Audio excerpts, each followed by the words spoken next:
Hello and welcome to Film Companion South. In this episode, we're going to be talking about Sajin Babu's Biryani, which just won a national award. The film is a strange and wondrous thing which is filled with the contradictions of life. Take the very first scene.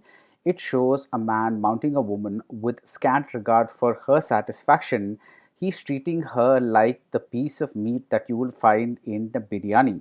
A little later, this woman does something you don't expect. She seems to be asserting herself, asserting her woman power, and yet a little after that, you find that she's not all that strong that you think she was. She allows herself to be pushed this way and that way. Or take the genre itself. There's another contradiction there because on the surface, you might call this a revenge drama, but then there is also this wonderful line at the end where we say, should wrong acts be corrected with further wrongs?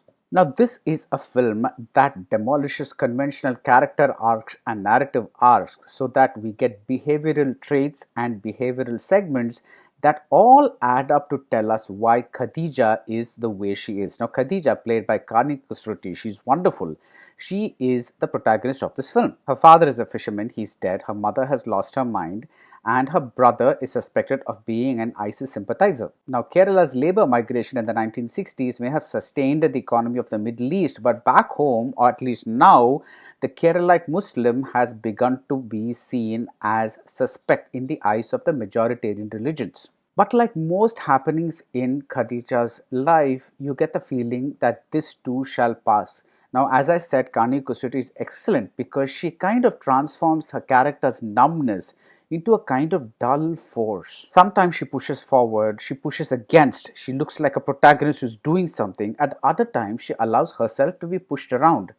Again, it's those wonderful contradictions of life. Khadija knows the place that her religion has given her. She knows that it can sometimes be more oppressive than an external majoritarian religion.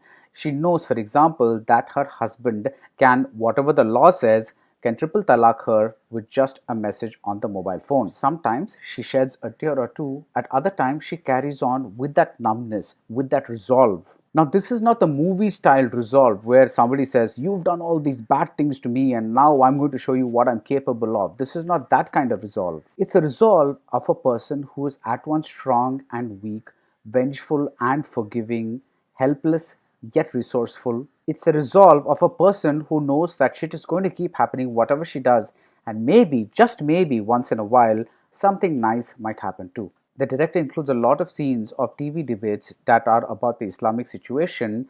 We see that all of these people who come in these debates are from dominant classes and dominant communities, whereas the issues are actually about people like Khadija, who is never allowed to be on one of these panels herself. At best, she is a suffering Muslim who makes a good story. She actually becomes a story about a suffering Muslim. Now, it's hard to talk about biryani without being too specific about the plot points because a lot of them are very spoilery. But when you hear of a nun being raped or when you see sex workers bearing the names of women from all religions, you see that this point slowly is being expanded to include all women as meat, which is how the world sees them, which is how the world treats them. I mean, even a cow is used only as a vehicle of artificial insemination. It is a little easier though to talk about Sajjan Babu's filmmaking, which is just wonderful. He has his regular director of photography, Karthik Muthukumar. They both did this movie called Unto the Dusk, which I saw on Mubi recently.